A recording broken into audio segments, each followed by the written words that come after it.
dirty socialists all over the country. If a nationwide abortion ban were to happen, by those means, it would be the death of federalism as the United States has come to know it. Like, you're gonna let Ben Shapiro, like the biggest loser who hasn't been relevant. Irrelevant. He's irrelevant too. Like one of the most embarrassing people in their coalition. Like, no one is watching his show, but you're gonna invite him onto your show and let him bitch you on your own show. I wrote about that in like a very long Substack post. I was like, okay, like the alt-right pipeline is just evolved. So I'm going to laugh so fucking hard if what stops this like white nationalist fucking movement is their reactionary attraction to just looks and what's it called, that concept of like the honorable leader. Like they'll just vote for whoever's attractive and or perceived as strong, and it's I will laugh so hard if that's what brings them apart. And to jump in on that, like all like fascism like starts like at the sexual insecurity of just dudes. Like that's like how they always prey on, like whether it's like the Nazis, you know, or it's the, you know, it's the current like Nick Fuenteses. Like they're just like loser men. But like he's what you gotta worry about now. Like the Groyper and Nick Fuentes brand of the right, and like I'm calling it. Other people have said this, but like whoever is gonna like be primary against J.D. Vance for president is gonna be to his rights. It's gonna come from some like alt-righty Groyper, like overtly white nationalist. Do we think that has a chance? Like, I think that things will only get more radical, personally, and I think that Vance is bad enough, and I think that what's going to challenge him is going to be worse, because like if you look at it as especially this like new version of the right wing conservative movement, like I think like they don't even like Vance, and they're looking forward to like what the post-Trump world is going to look like. And I don't know what it'll be. I will say it's really interesting to sort of see where like the politics lie there. Their whole part of their thing is like to be anti-Israel, but not because of like apartheid, because they're Jewish. So it's like people are starting to sound more similar than you might think, and I think reading comprehension, I guess, is going to be very important to weigh through that. Have y'all seen that clip? Not to like go back to that topic, but like, have y'all seen the clip of Clavicular is on Michael Knowles' like basically Ben Shapiro's like underling. Yeah. He's on the podcast. And he's like telling him like, yeah, like I'm not voting for J.D. Vance. Yeah, exactly. I'm voting for Gavin Newsom because he mobs harder. Like, that's the problem with this whole like conservative movement. Like it's eating itself. Like the fascism just eats itself. Wasn't that also the what's it called, the podcast where Michael Knowles got really upset talking about trans people, and then JD Vance is like for example, like sorry, not JD Vance, Clavicular was like, you just let your cortisol get raised. Exactly. You got these people, and that's what makes you not a Sigma. It's because it's so like this nihilistic, like this everything's being taken over like our generation. Like I mean, it sucks, but I will just say, both. When I say both political sides, I just mean like all political movements are not really monoliths, and what we saw get success for Trump was a pretty big umbrella under which a bunch of movements that would not have come together if not for him came together. But with him gone, going to be gone at least. Yes, that. Well, with him legally, technically at the moment, not having the ability to run for a third term, with him, with his failing health, clearly, and here's what actually is kind of worrying to me: they're not working to get him a successor. I think whoever surrounds him, whoever is trying to decide the future of the Republican Party, I think they understand that you can't create a successor. There is no future because they're Trump. all going to jail. Yeah, We have to put them in jail, man. Every single gotta person win who's in the first. administration, like, You gotta they're win first. yeah. Well, are they gonna even allow us to win? Like, Trump just wants us. Trump says I'm dictator now. I'm the king. yeah, and like I said, because he has a very uniquely authoritarian approach to all of this. Maybe I think it's a combination of how old he is, how he feels he has nothing to lose, Totally. genuine signs of dementia, the people that he surrounds himself with, and their own agendas. I really do believe he is like the most authoritarian president we have ever had. But I mean, I don't think that's a controversial thing to say at all. It's more so about I am hopeful in knowing that after him there won't be another like him. Because none of them have the ability to open that umbrella as wide as he has. JD Vance, it just can't appeal to either the new generation or the older ones that rallied for Trump. He doesn't have that in him. I mean, realistically, JD Vance is not even a particularly extreme individual. I think that he is from everything that I've read about him, yeah, he seems to He's be a Peter guy. Thiel's meat puppet. Exactly, yeah. He seems to be just saying whatever is needed to of him to get influence in the White House, and that's not Which going to work for voters. I don't think we talk nearly enough about like the Peter Thielification of the party now. It's not. I mean, he's literally the Antichrist. Like the Antichrist disciple, Peter Thiel, is the Antichrist. So we all know. This dude says, "Yeah, like I don't even like fuck with humanity. Let him all." Yeah, you can look up that interview. This guy is disciple, like his acolyte, JD Vance, is the vice president of the United States and supposedly the next Republican nominee potentially in the United States. What? Like, we have this guy who's literally owns the surveillance technology company Palantir. Like, what are we doing? Like, Hey, Peter. this whole it's like they're doing the QAnon thing all over again. Like they're like, well, let's see 2020 QAnon and let me do it all right now. Like Trump, they're eating children, like I'm going to crazy topics, but this is all the things that are happening. I was gonna get to that later. Okay, I think that was a super great cold open. We're gonna officially do intros now, but yeah, super excited to be here talking about things. Well, we've got a lot of really cool topics to talk about here. I've got my friends and colleagues here from Men for Choice. I've got Logan, Craine, and Agent Seker. Good, super cool guys. Excited to talk about really fun stuff. And yeah, I think just part of one of my favorite things about working for the org that we do is that I've been able to meet a lot of cool people who know things and who care about things. And I'm excited to get through and have y'all on now to speak on things. So I can also just like do an intro on you.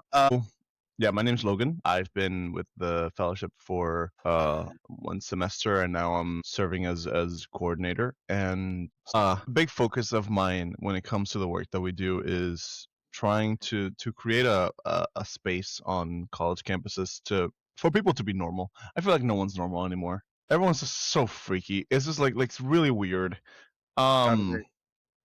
And that's because I think so much money, I've always talked about this, so much money has been put into killing conversation and killing interaction. People, it's harder than ever to get involved in politics because it is now more discouraged than ever to care about these things. We have I think, a very real crisis of people that treat caring about anything as cringe. And if you get upset about things that you can't immediately change, that raise your cortisol for no reason, that's cringe. That's not very looks maxer of you. And it's just really weird. It's genuinely so a big focus of mine has been trying to create spaces where people can care very earnestly care about the things that affect them and affect the people that are in their lives, because if we don't start caring again, then they can do anything to us, right? They can take anything away, because we shouldn't get that upset about things that we can't change anyway, right? That's always how it goes historically. People are desensitized, and that lack of sensitivity is used to take away what they have had for so long. So yeah, I think when it comes to the work we do, it's really, really important to get people to not feel shame in caring about things that do matter. And hopefully that's the first step to getting everybody involved, admitting that they care. Yeah. Okay. So, hey guys, I'll introduce myself. My name is AJ Seker, and I have been with Men for Choice for a year now. And I am currently just stepped into my role as the Wisconsin youth organizing director. And my story, Men for Choice, honestly, my story with getting involved with reproductive rights and the fight for them in this country, I've always been somebody that I love women. Like I'll say that I love my mother, I love my sister, and I love the women I've been with in my life. And honestly, it's their bodies are being taken away from them, and I'm not doing anything about it. I'm not saying anything about it. What kind of fucking man am I? Right. Like that's the question that I was asking myself. And when I moved to Florida, when there was these bans, I felt like I needed to do something. And Men for Choice was that avenue for me. And now, as I've grown more in this fellowship and then in alumnihood and then working on the ground, whether in Virginia and Miami and now Wisconsin, I feel like the thing I really want to do now is build this culture of young men that are rewriting what it means to give a fuck in America, to what we are rewriting what it means to have a democracy. And I think y'all like coming on this, y'all are like brothers in this organization. And we have all come together to say, nah, fuck this. You're not going to tell my fucking girlfriend what the fuck she can and cannot do with her body. Meatball Ron DeSantis, get the fuck out of here. 57% of, when I was in Florida, 57% of people in Florida said we want abortions passed. We want abortions to be allowed in the state. That's the majority. That's how democracy works. You would think, oh, there wouldn't be abortion bans in Florida. But no, there's fucking abortion bans in Florida because we live in an undemocratic society. And this issue is a perfect example of that.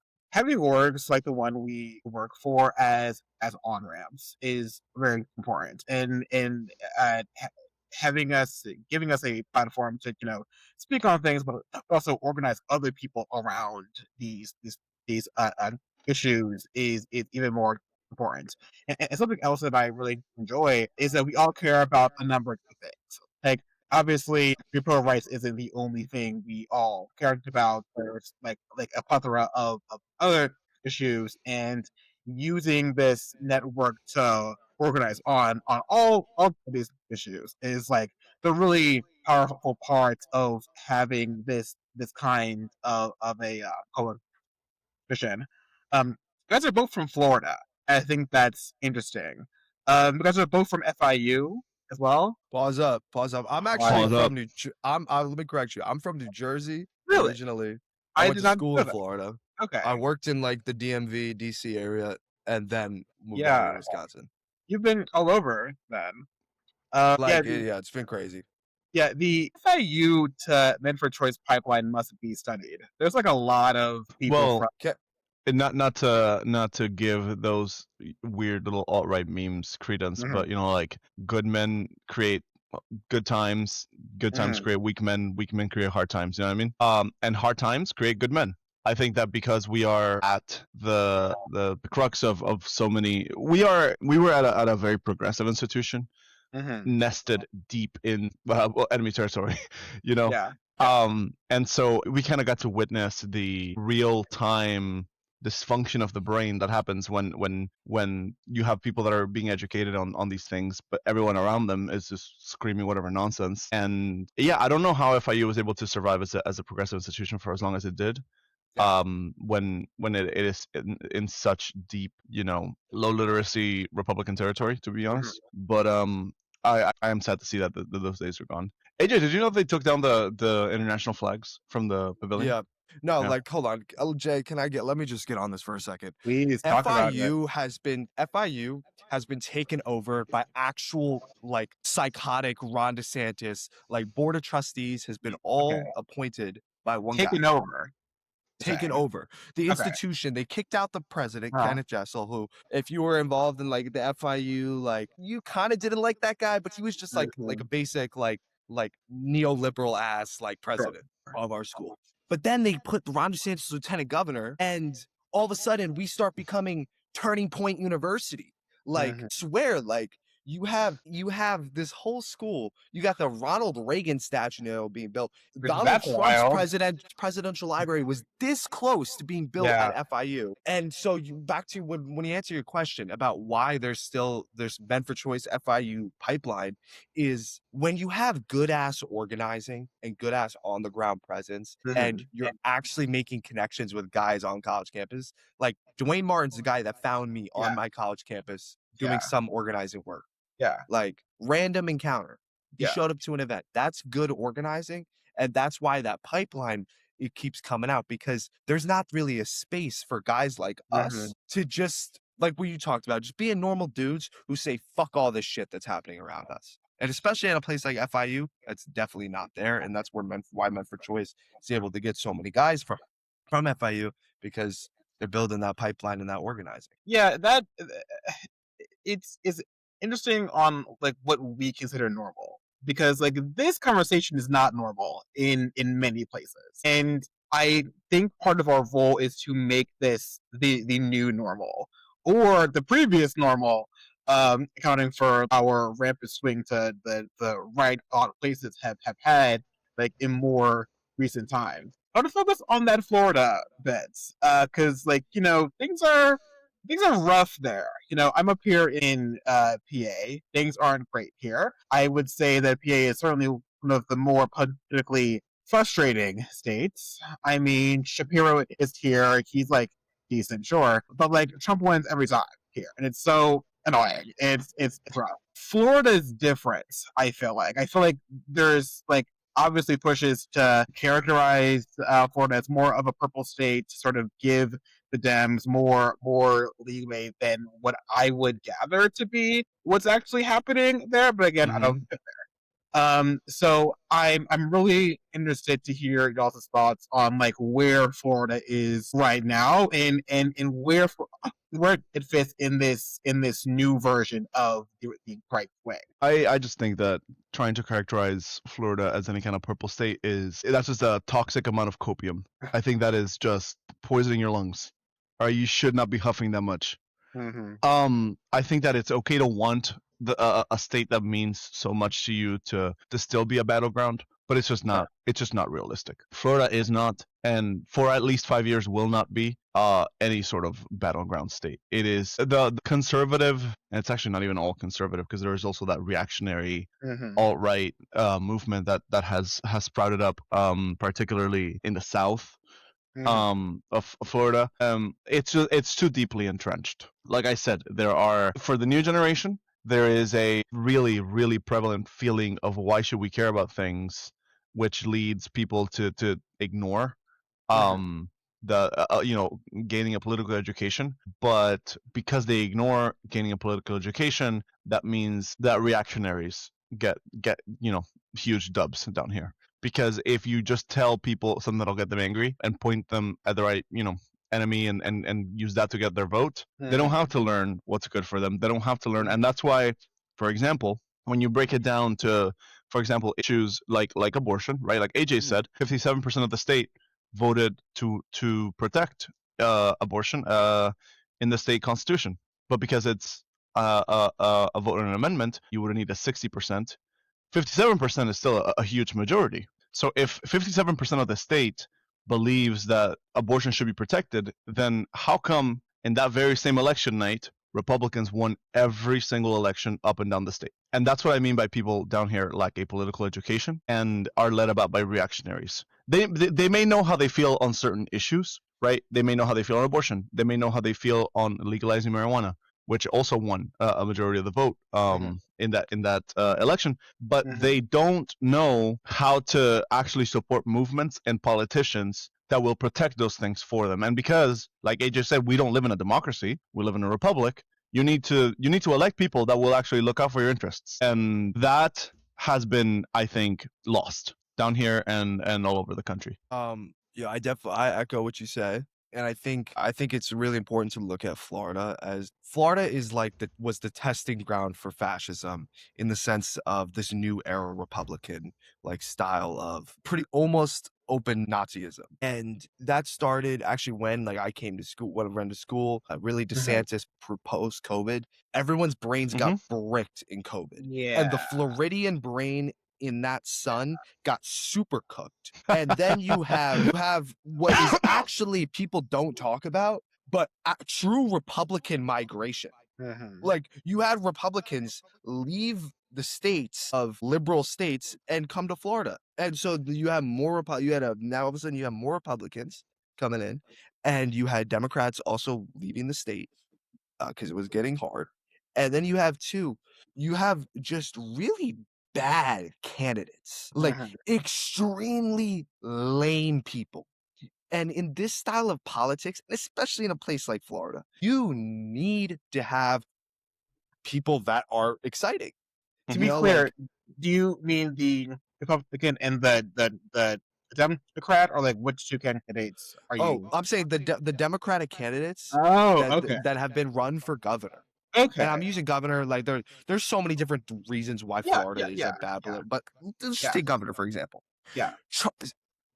Message to all Democrats: stop, no matter where, stop running former Republicans. Nobody likes that person. Crazy. And that's what the Democratic playbook has been. That's what they're Crazy trying take. to do. That's what they're trying to do again with this David Jolly fellow. I don't know much, but I think like you have to like you need a more grassroots, and honestly out of South Florida. Last thing. Why Florida is in the state that it's in. It's the culture of defeat that permanently exists within the state. Not permanently, that has been in the state since, honestly, well, before I got there, but I would probably say it would go back to like Donald Trump, like the first election. And it is this like, oh, we're not going to do anything, so nobody's organizing. You don't have any young people really organizing as much in the state of Florida as you have in other states. And the reason for that being is because there's not organizational infrastructure that has been built. It is building up. Like shout out to like so many different organizations, but I'm thinking of like what Anna Eskamani does is her organization. Logan, do you know the name? Eskamani? Yeah, Anna Eskamani, representative from Orlando. Okay, whatever. We'll insert her or whatever her name is. There's lots of different organizations that are working very, very hard in Florida. And nobody's paying attention to them. Nobody's giving them hope. They're not platformed. I was just working on, and Logan was volunteering with us on the mayoral election race. First Democrat in 30 years, first woman mayor ever in the city of Miami. And I think what you take from that and what you take from what voters thought of her was that she was this progressive candidate, but in the style of, I don't mess with the Democratic Party because their brand sucks. Like on the ground, like, yes, she's a Democrat. Yes, like all those things, but she wasn't like outwardly like a blue dog. Sure. But while still having like good, sensible policy. And now the mayor of Miami, for reference, is only about 440,000 people. The Miami metropolitan area is 6 million people.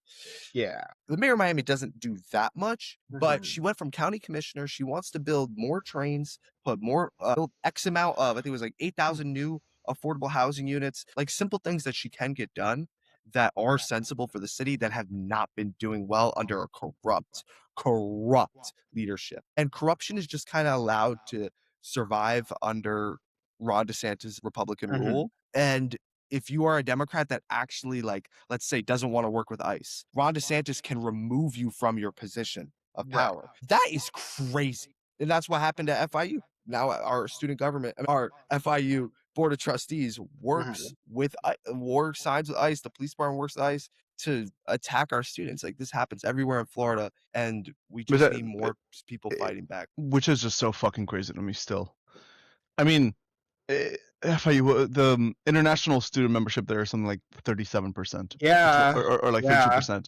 And again, ICE has a proven track record in court of pulling people off the streets just because they were speaking Spanish or because they looked Hispanic. Right, that's enough. Well, the Supreme Court says that's legal now. I Yes, think no, that's exactly. The Supreme Court has defended ISIS' right to just pull people off the street because they look Hispanic or Racially because they're profile that. yeah. Mhm. So I guess that is a vested government interest now. So the fact that FIU is fully just co-signing that is well, actually not that surprising anymore. Like I said, like I was telling AJ, they removed the international flags from the pavilion, which was like if you didn't go to FIU, you might not get what it means, but it is a pretty outward, I think, attack on all its international students to try and strip the university's international identity. Um, so Florida National University. Yeah, Logan, I'm glad you brought up the ICE angle because, like, obviously we're still doing their reign of terror in Minnesota. They're still in LA. They're still everywhere. But like there's this attack on like well-run blue cities. It seems like, and that's like it's not a coincidence. Like well-running blue cities, good governors. Walls is walls, but like functioning anti-conservative areas are sort of like at the front of this crackdown. And I'm curious, in as far as the media attention too, with that crackdown, Florida is very different. Florida is very friendly to the administration.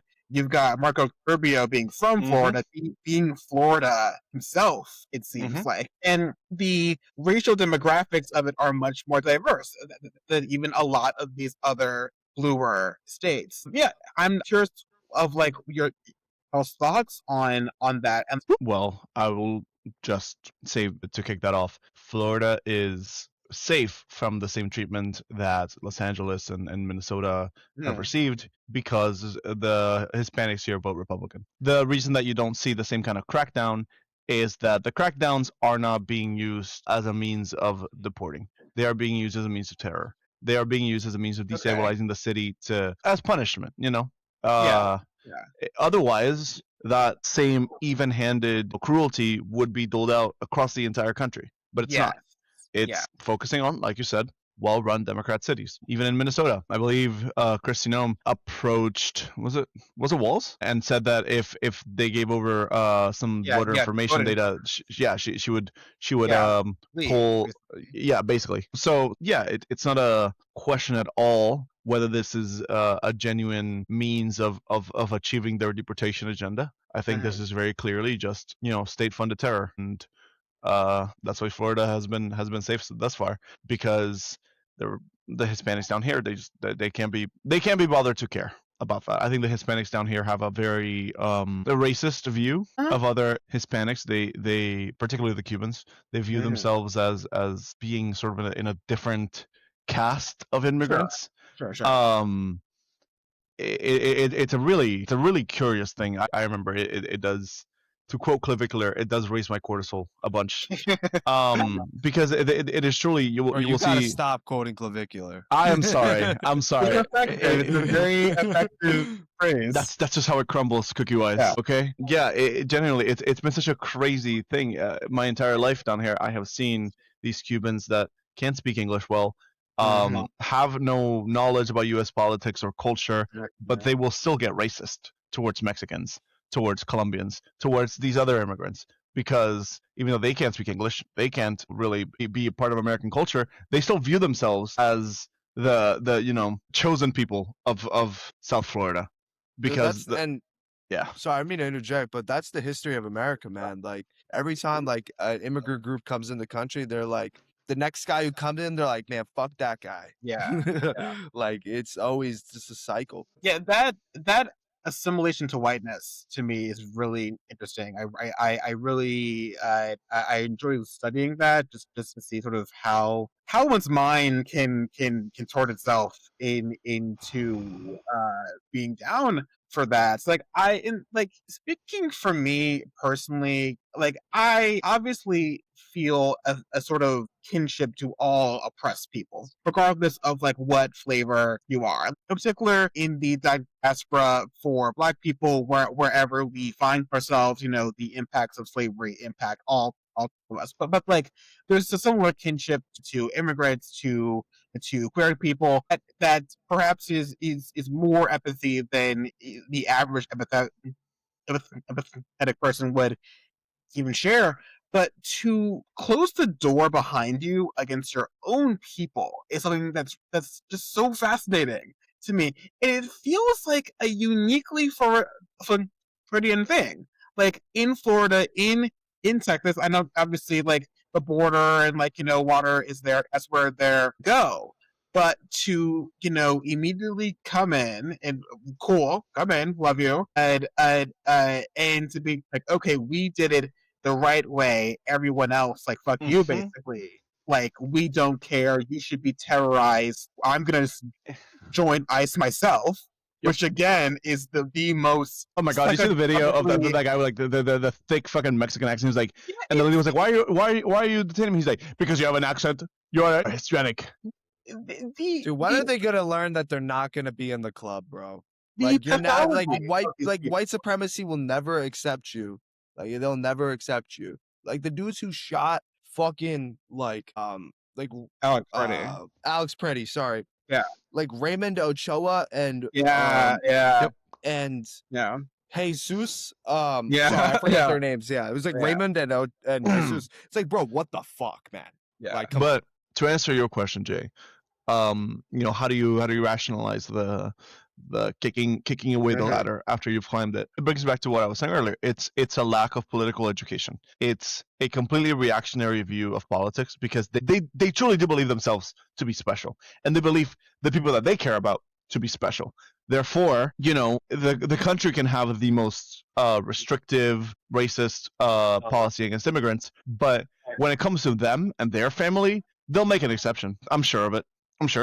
These people don't think critically about how policy affects all immigrants because their experience has been so limited, and if they're Cuban, has been so privileged in when it comes to immigration. Cubans have always had it easier, and even if now all the doors are being closed and they don't have it as easy anymore, they don't see that as a problem to fix. They simply say, well, it's the Cuban government's fault. Maybe if they weren't such nasty communists, America would bother to deal with them more. And then so it's like it gets into just, okay, well, I guess we're not going to try to find any kind of solution. We're not going to create a political movement behind this. We're just going to blame it on the Cuban government and say, well, sucks to suck.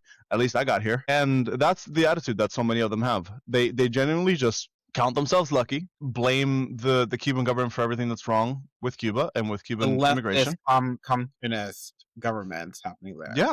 And it's a fucking dirty socialists all over the country. Unironically, though, it is like it is a mind plague. Like AJ earlier was talking about Eileen Higgins. She didn't paint herself as some blue dog, Democrat candidate. She has progressive views, and she is a member of the Democrat Party. But AJ, like he said, she wasn't going around saying vote for me because I'm the Democrat. And still, while canvassing, so many people responded to me by saying, "Oh, isn't she the communist? She's a socialist, right? She's that communist socialist lady, USSR." It's just buzzwords that mean nothing. And that's the issue with Florida. Politics here have become so reactionary that nothing means anything anymore. Because Ron DeSantis can just call something woke, CRT, CDC, DEI, LGBTQ, and people will just be like, "Yes, exactly, yes." In that. Meatball Ron, never liked that guy. It's a lot of policy and just saying something that will get people riled up. Like Ron DeSantis really was the first step of this mind plague with woke, right? Anything he don't like, he called woke. Anything that if it was woke history, it was CRT. Yeah. And if it was woke, what's it called? I don't know. Any sort of gender, student protections. That was DEI. I think what makes Florida so scary and why it's the most important state to look at for like understanding how things can get so bad. Like when we think of like messed up like governments and states, you think of like Louisiana, you think of Mississippi, you think of like the Deep South. Like generally comes to mind. But Florida is simultaneously like this economic hub, but then in the last like 10 to 15 years has 10 years has chosen to become like such a awful place. Like those leadership, they keep getting elected. Like that is something that we have to acknowledge, that this state has become this place where you don't have, free speech doesn't really exist. You can't even educate real U.S. history. You're getting, if you teach about that, if you, God forbid, you say the word apparently black, now that's apparently gets kicked out at a HBCU, FAMU. They're not literally censoring the word black in Black History Month. Like that is the type of stuff that goes on in Florida, and they chose to be in a very quick amount of time. I want to pivot us a little bit. It's still kind of focusing on like the Florida. You know what else sucks in Florida? Abortion rights. That's actually been like a bit of a foundational case study within our organization. You know, learning about the story of Anya Cook and what happened to her, fully at the hands of the Florida government, obviously the courts and following of a row. But you know, this conservative movement in Florida has impacted abortion rights in Florida in like one of the most extreme, terrible ways. And that's part of the reason why we're here doing the work that we do. I want to get your guys' takes, being from Florida to some extent, like where are abortion rights in the state now? And AJ, like talking to people on the campaign trail, how was that issue? Abortion is like in the state of Florida, obviously you have a 6-week ban, and past that you can't. It's still there. Which is like the ban, the biggest ban. Like there's the worst ban. Like it's the worst. The worst ban. Yeah. Mm-hmm. No one even knows you're pregnant by that. Yeah, you 6 weeks. Like what the fuck? Like I don't think my mom knew she had me till like 8 or 10. Yeah. So that's just the reality. And when we talk to voters on the ground in Miami, abortion rights is something that people don't actually vote on. Unfortunately, it's not a top priority, even in a state like Florida where it's literally killing people, which is sad. And for men, obviously, they unfortunately don't care, and that's why we organize and we fight to change that culture. And it wasn't. And because like the mayor election of Miami, like the mayor election wasn't going to change abortion rights in Miami, but what it is going to signal, and why we as an organization, why Men for Choice felt that this was important to get involved, it is the start of having that momentum to enshrining them into law, because now people are paying attention to what's going on in South Florida. Is this a pushback? And first Democrat in 30 years, I think that's a fucking pushback. And now the prospect, the light that this law that is a 6-week ban that is just evil and ridiculous and undemocratic, nobody wants this, might actually go away. But it's going to take a lot more work, a lot more wins, and a lot more like vision, genuine vision for what should a candidate look like in Florida? What should they, what should that be? Not a old white former Republican who says I'm the moderate. Nobody likes moderates, even in Florida. People want moderates vision. are out. Moderates They're out. Moderates get out of here. Lame. Get out of 2026. Give me Nick Fuentes versus like, I don't know, the reincarnation of Hugo Chavez, and just have them like have them just go at each other. That's what I want. I don't think I even want to like tee up in a hypothetical like the Fuentes in an actual race as like one of the two options. I don't even want to open up that door there. Yeah, but that might be where we're headed. So you better get. Let me tell you how I feel about the people now voting on abortions in Florida. I think we have to remember that people that support the right to an abortion, we are the majority, but we are not an absolute majority. There is a chunk of this nation that wants the right to an abortion to be kept away. A lot of those people are concentrated in Florida, right? But what I found really, really interesting during my time in the fellowship is I got to talk to a lot of dudes that are not in full support of the right to an abortion, but still voted to protect that right in the amendment. Totally. Because what happens in Florida, and what I think is so important to recognize, is that this is not just protecting the life of a child or whatever, right? This is not just pro-life. It is punishment. It is unfettered cruelty, and it is meant to punish women who in no way could have known that they were pregnant at that time. So I talked to a lot of guys that are not fully in support of the right to an abortion, but still voted to protect it.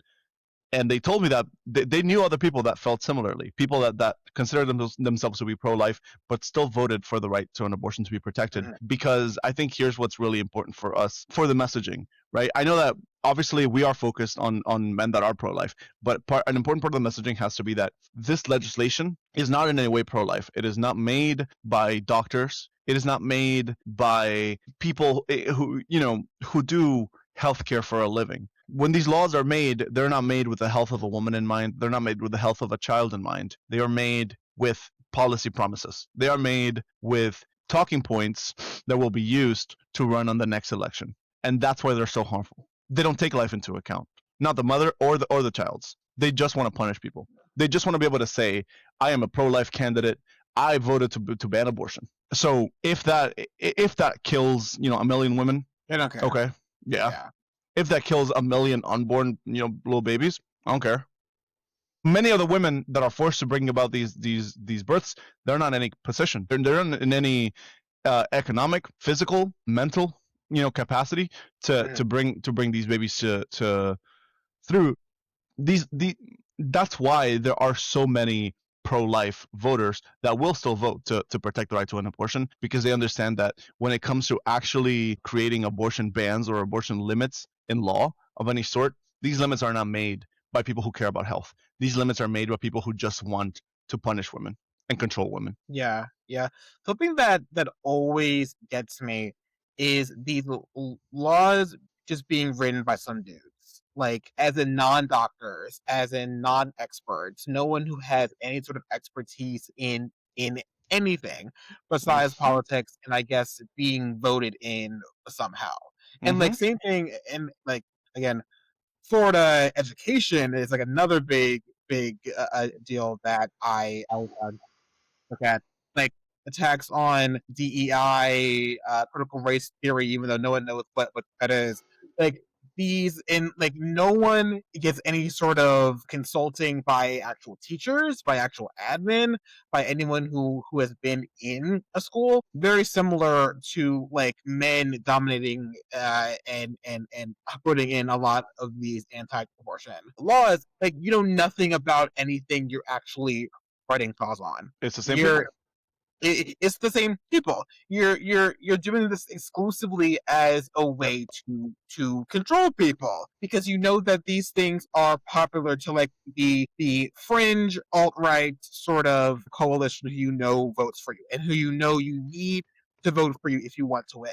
Like, and that's why I say it's completely reactionary. They don't care about information. They don't care about knowledge. They don't care about doing things the right way. They just want to do things that will get people riled up. Their people riled up. Well, like, it's the whole, like, that's like kind of like the whole, it kind of speaks to where we're at as a country. Like, the truth doesn't really matter anymore. Like, in most people, like, in our algorithms, in what the news feeds us, in what our politicians say, what we think is okay to say. Our president, like, just put up the most, like, one of the most racist, like, basically just said the N-word without saying the N-word. I put in the Barack and Michelle on what was it, like, apes? Like, that is like the most oldest form of racism in this country, and we're just like okay with that. Like, we're just gonna move. Like, we are gonna collectively move on from that in a week. Yeah. And we just say, whatever. I mean, and the fact, but what makes me more upset, honestly, about that is how, like, everyone's like, oh, we can't show the video. And I get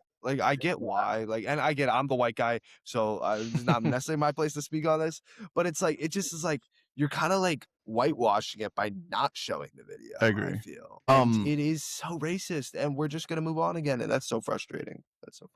Yeah, I really need to have a whole other episode to really break down that, because I have many thoughts on a number of things. And a lot of the pro clutching has been frustrating to me, and I'll focus on that in particular. A lot of racist media has existed for a while, and it's gone sort of just without any sort of outcry. And this is like, peak racism here, but like, this isn't anything normal. Like, I can guarantee you, no black person was like, oh my god, I'm shocked. Like, this is crazy. I would have never thought this president would have done anything like that, unless you're obviously Tim Scott, like that, the one black conservative.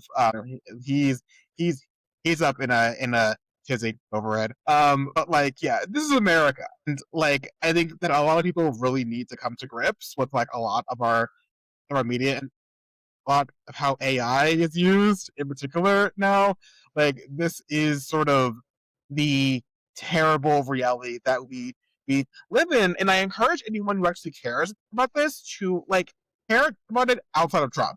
Like, because this is a Trump thing, and like, you know, we're all anti-Trump now, as we should be. Like, if you're seeing this elsewhere, we should have a similar amount of fervor when calling it out elsewhere. Yep, and that's where our job comes in. Like, our role in this organization, what the movement we're trying to build is of that culture of, we don't need to call men out, we need to call them in to be better. I mean, in the Yeah. sense, like, if you see your friend Sure. is saying some dumb shit, like, call him out, but in a way that that guy can grow. Now, Mhm. but if you're friends with people that are like talking like the Klan, we Mhm. need to have that's on you. It's Like, on you you. should have other friends. That's like, there's a difference, and yeah, don't have Klan friends. I think, or the easiest way to get out of that. Hashtag no more clan friends. Or just like, I mean, I feel like if you got a friend who's like a MAGA hat, like still wearing their MAGA hat, I feel like I feel like if that guy's your friend, that's also on you. Drop that dude. They need to only be with I them. would agree. I would agree.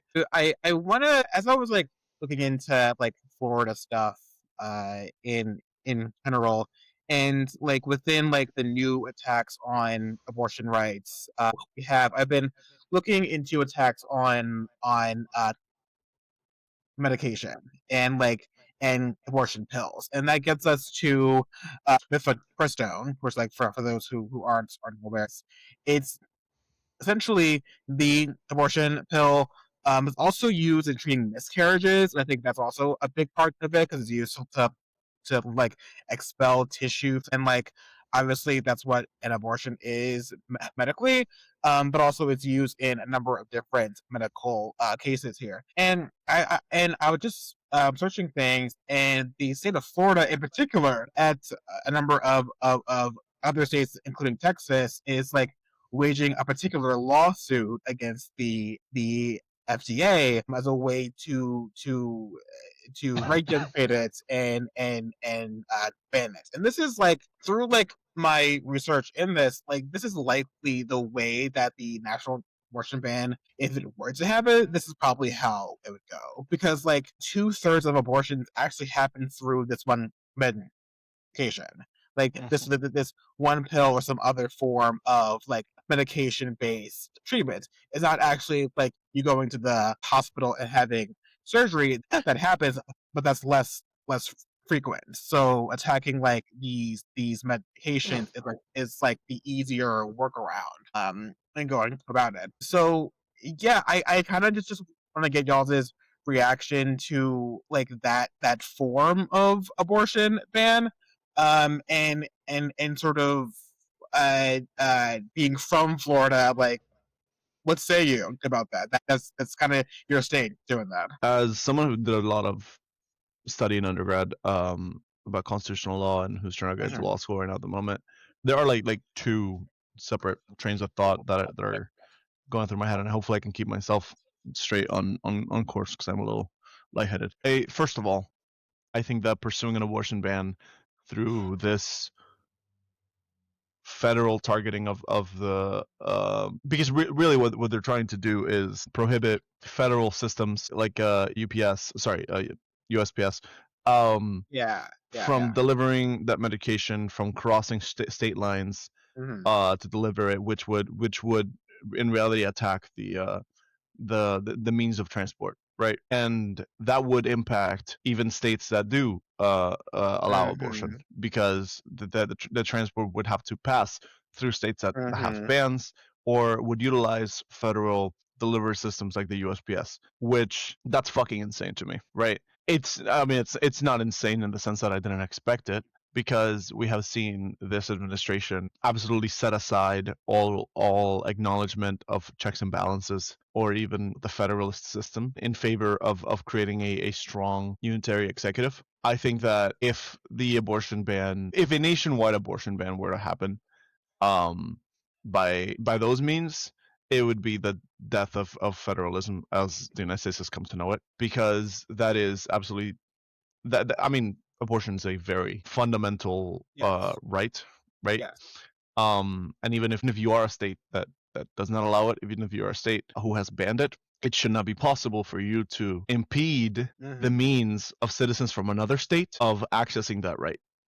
So if this were to happen, again, it would be the death of federalism as the United States has come to know it, because I think that it would sort of be the final tumble for all these Democrat governors to be like, well, fuck that. You know, if you're going to actually just choke out our state by using all these federal means, by you are purposefully weaponizing ICE against only certain states, you are purposefully withholding funds for disaster relief from only certain states, then we have no reason to pay taxes to the federal system. We have no reason to keep working by the standards of this federal system that doesn't give a fuck about my state and the people of my state. And I kind of this is my conspiracy hat coming on.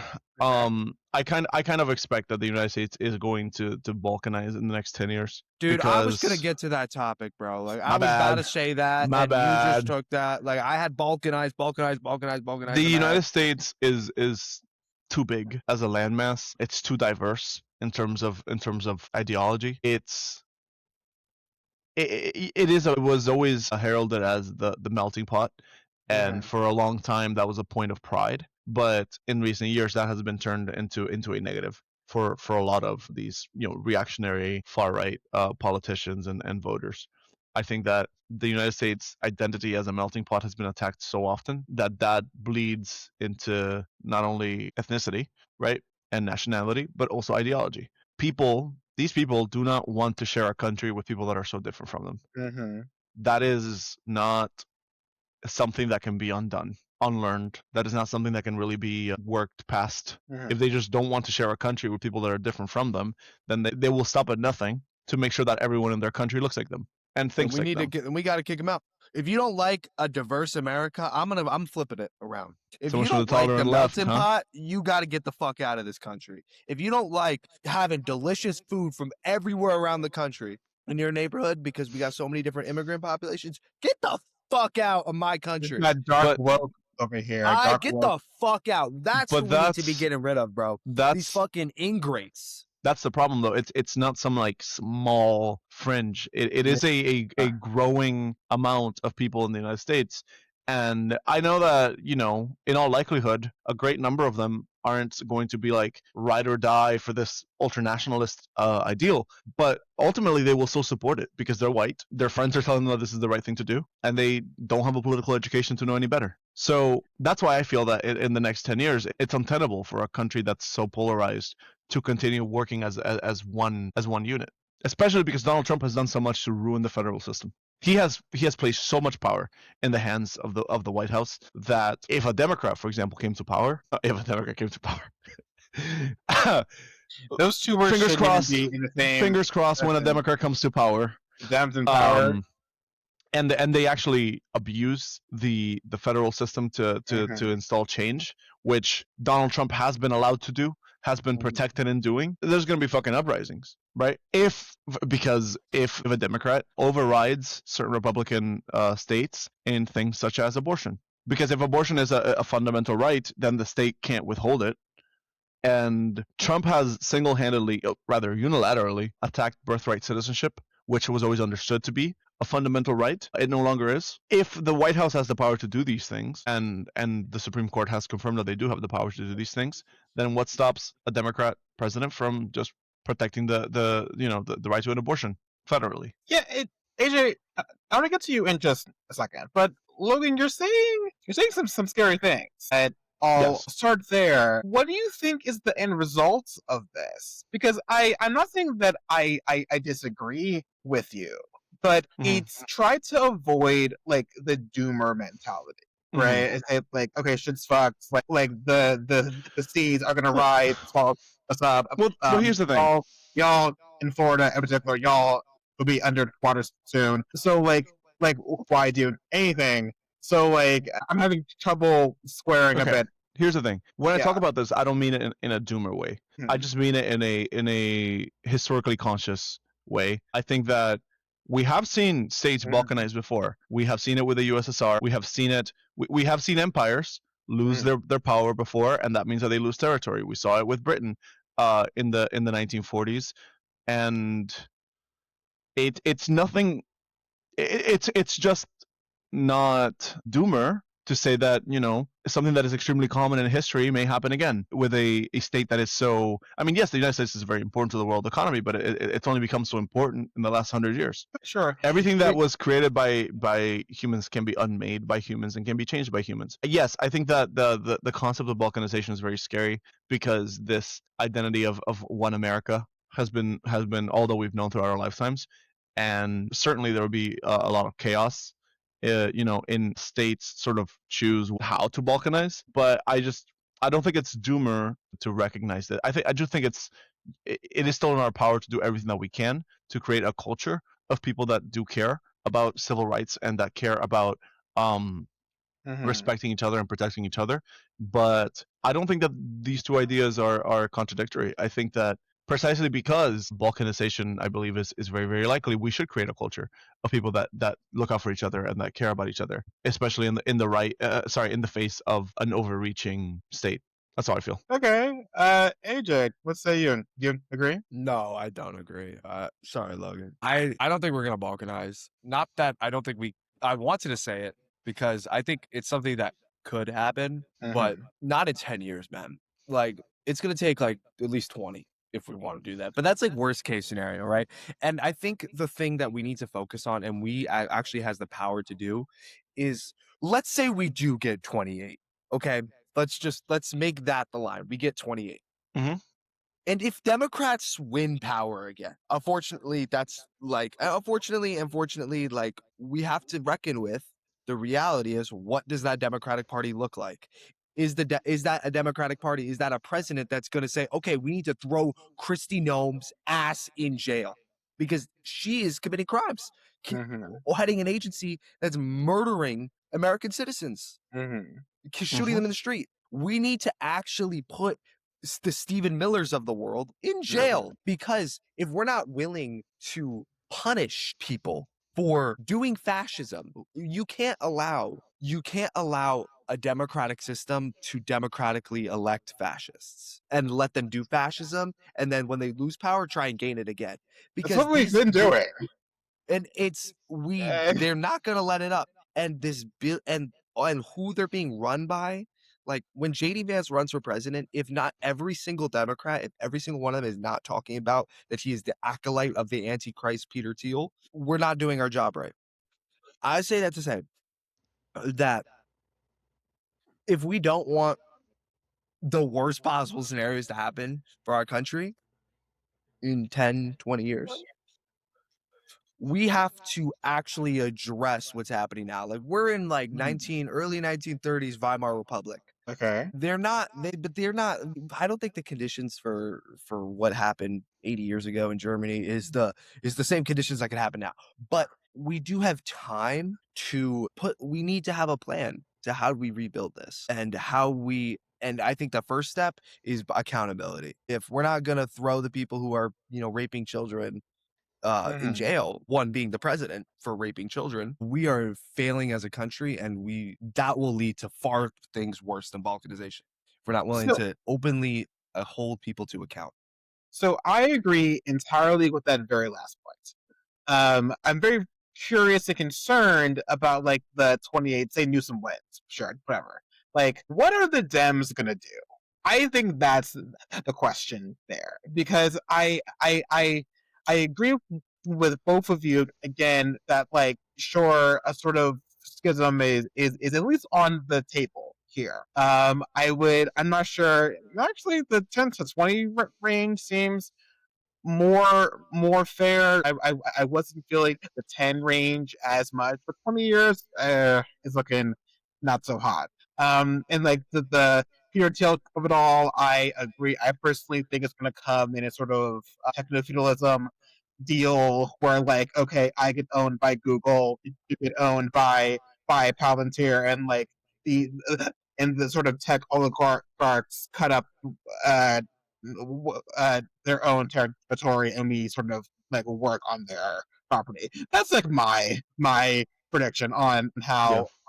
how things might go. But we don't have to go there. I think that's like the important part. This does not have to be our reality. And I think that, opposition party needs to be the opposition. History shows that they're not particularly always good at that. I'll put that lightly. But I do think it's much more on us to be supporting those who are good at these things, who are going to be putting people in jail, holding them accountable, holding trials against these people who are committing the most egregious crimes of our century. Yeah. And I don't think it's particularly effective to just sort of imagine that this is the default, that like the Dems are obviously going to do this. Odds are they're not. Like, I think that look at abolish ICE, right? Like, abolish ICE is like getting some sort of momentum in a sort of weird, not weird, but like in a very particular faction of the party. I would bet that a lot of the Dems who were on the abolish ICE train are much more so on it because it's Trump's ICE. And I say that because like they were raising ICE funding themselves under Biden and Obama. So I'm not particularly hopeful of the party's like base intolerance for the flavor of fascism that we currently are in. So again, on that, I think it's much more on us to sort of find, create, and support those who are going to be good on these things, and who are really going to meet the moment, so we can avoid balkanizing. And I think historically the split in terms of like which side takes action has been very clean, because one side is more want enforce their will upon others. I think that we see movements that align themselves with authoritarianism, movements that are far right, they are much more likely to take action. They are much more likely to do things like use ICE to terrorize cities, use ICE to terrorize other politicians. Whereas a progressive, right? Not necessarily progressive, a more liberal movement is less likely to use force, especially state force, to punish violators. But I think that that's exactly where we sort of keep repeating mistakes of history. I think that, like AJ said, authoritarians keep being given chances. They keep being not punished properly by the more liberal party that comes to power after the authoritarians have fucking unleashed their fire on everyone else. We saw it with, I mean, this is a very, very recent talking point, but people love to bring up how after the Civil War, there just wasn't punishment for the Confederates. I mean, we literally saw it with our own country. Like Donald Trump, like 4 years ago, said the election was fake, said you need to storm the fucking Capitol, and he didn't get Merrick Garland, Biden's attorney general, Precisely. didn't want to do shit. And now he got reelected. They prosecuted people for January 6th, but they didn't prosecute the ringleader. They didn't prosecute the heads of that were responsible for that. So when that's what you're facing, what do you mean you're gonna lock up the pawns, but Trump's gonna be free to do whatever he wants, steal fucking documents from the White House, take him to Mar-a-Lago, keep riling up sentiments so that next time there will be even more people ready to do January 6th. It's just it's insane. It's insane to me. And yeah, any successful Democrat Party that wants to keep this country from balkanizing has to take action. I'm dead serious.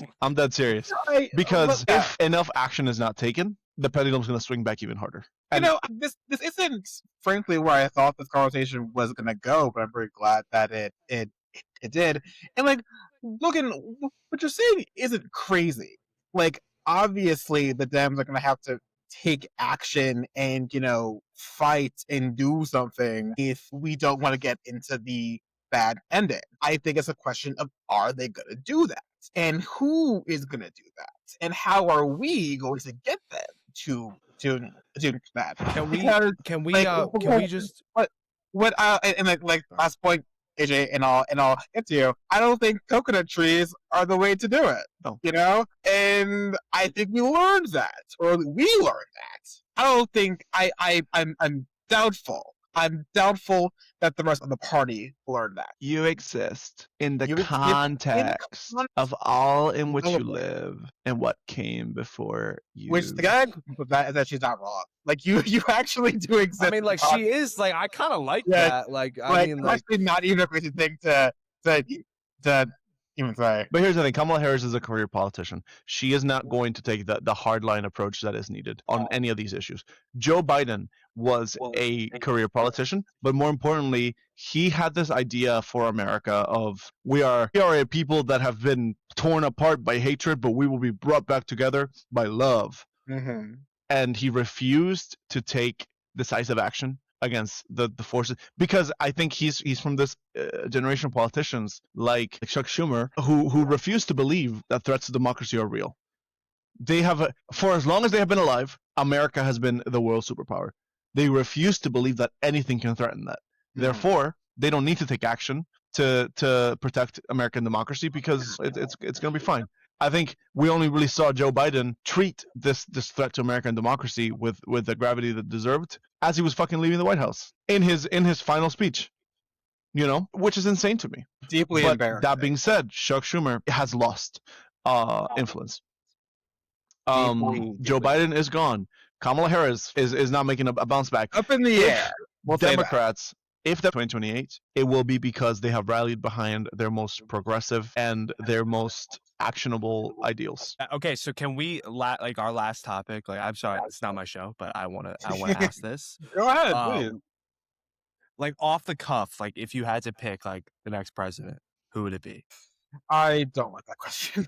No, it's a good question. I have no idea. That's like, sure. Like that's like I think that's like the given obvious answer. She's the contender right now.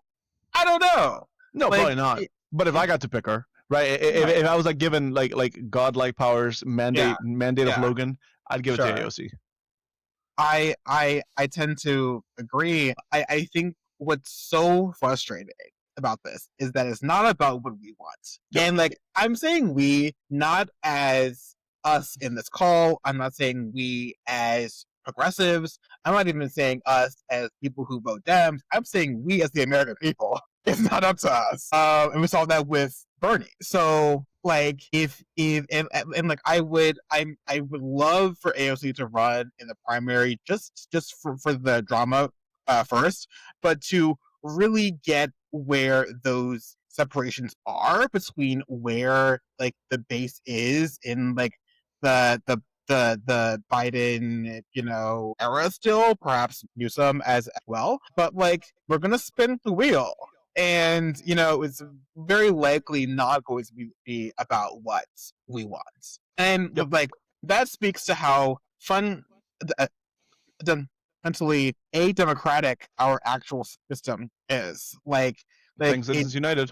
It's in the PACs of it all, the campaign finance of it all, the APAC of it all. Like, hey, corporations are people too, okay? I still okay. Like I need every Dem to be talking about that, but they won't because they benefit from it. Like it is such a mind-boggling figure of how like our elections are legit bought and sold, and how just like no one cares, and how we know that it's a problem and no one's going to do anything about it, and they don't acknowledge how undemocratic that actually makes our process. But because they get back money, the Dems, they're getting money from BlackRock. Like who cares? They well, we can do something about it. Like I think people in a Democratic primary, like we saw it in New York City, you can beat the deep state.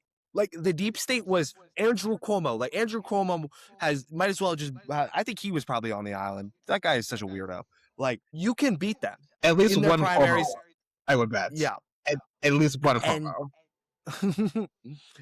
And we just have to do it, and we have to like support candidates. If you're like in an area where every 2 years, everywhere, every 2 years, people are up. All at once. If your candidate who's a Democrat sucks, And they do. find And the they person who's good that's running against them and knock on some doors for them. Talk to your friends about them. Like, we can only do this together. Like, people think we're so isolated. We think everything here and locked in our head. But in reality, like, these Democrats, they're not safe. They're not safe, and they're not safe.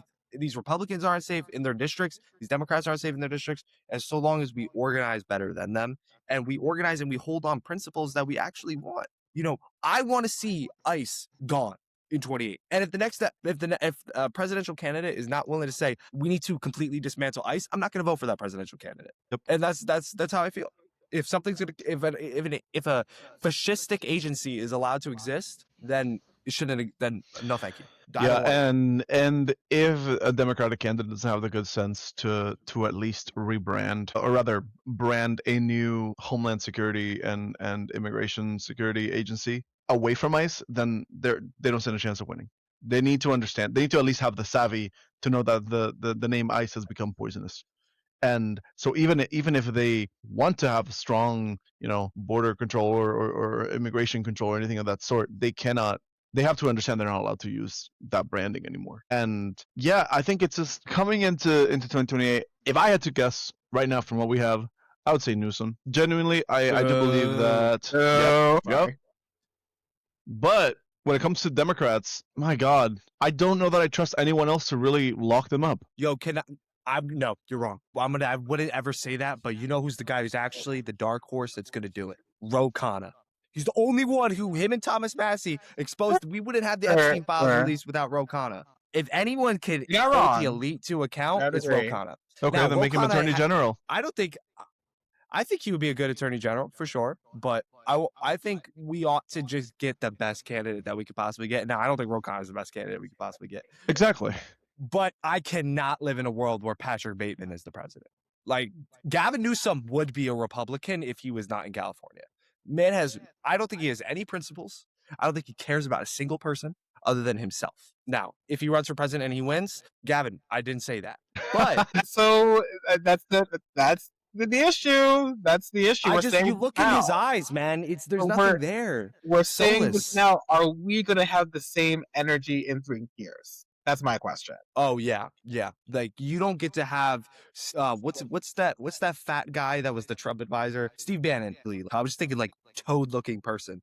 You don't get to have the fucking gremlin toad that is Steve fucking Bannon on your fucking podcast and be like, and glazing that guy and say, "Oh, you're so right. We disagree. The left has gone too." Fuck off, Gavin Newsom. Fuck off. Like fuck off. Don't fucking get out of the party. Get out of the country, bro. We don't need that shit. We don't need that in our fight. You're not on our side. You can, everyone was glazing that guy. Sorry, I'm pretty passionate about this, but everyone was glazing Gavin Newsom for writing some tweets that he didn't even write. He didn't even write. It was his press secretary or his press person. He didn't write him. So the one thing, he's fighting back. He's not fighting back. He's just, come get me. He's trying to aura farm. And you know what? Who's gonna be able to pull over? The people who watch Clavicular. That's the people he's gonna be able to appeal to. And for actual people who care about like principles and fighting for something and a progressive vision for this country, they're gonna look at Gavin Newsom and say that guy would probably feed my cat to like the machine or whatever happened in American Psycho. No, you're right. Actually, wow, that's a rough one over there. The Gavin Newsom podcast is like a particular circle of hell in of itself, and I'm like, I don't know why that I get everyone has a podcast now. Ha, I do too. But like, I'm not running for a president. I'm not like an elected official. I have no interest in that. I'm also not having fascist on my podcast. Unless either of you are secret fascists, I'm gonna have you on the podcast. There was this one. It was when he had Ben Shapiro on, and like Shapiro called him out for like posting anti-ICE stuff, and Gavin, he was like, "Yeah, you're right. I shouldn't have said that. I am making it worse." Like you're gonna let Ben Shapiro, like the biggest loser who hasn't been relevant. Irrelevant. He's irrelevant too. 2020, like one of the most embarrassing people in their coalition. Like no one is watching his show, but you're gonna invite him onto your show and let him bitch you on your own show. It's crazy over your tweets. And we got to just draw lines in the sand. Like if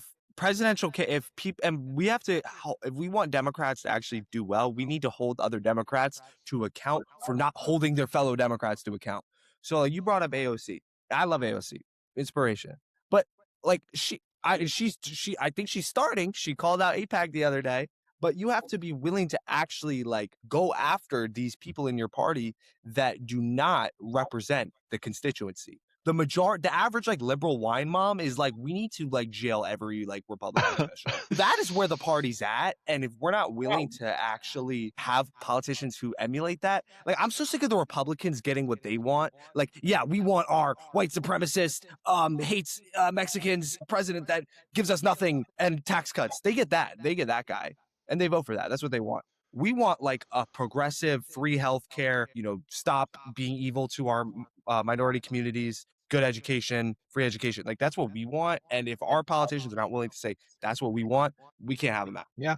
I think that's like a good place to wrap up. I mean, Logan, any like final thoughts on anything? When you guys were talking about like bringing Ben Shapiro onto the Newsom podcast and that kind of thing, it reminded me of this group that recently popped up on FIU that I think that I think it's called like Bridge something. Their entire purpose is to create a platform where students from both sides can meet in the middle, and the whole time it's just Turning Point USA spotting their talking points with no fact checking, no moderation, nothing. I think we gotta really cut that shit out. We need to kill this idea of the right thing to do for debate is to just let everyone say what they believe at all times with no moderation, no fact checking, no concern for civility. And I think we need to acknowledge that some viewpoints need to be bashed and need to be attacked and need to be shunned out of public light, because I think we are in a real crisis of civility and of respect. And the more that we allow people to just say whatever crazy shit comes to their head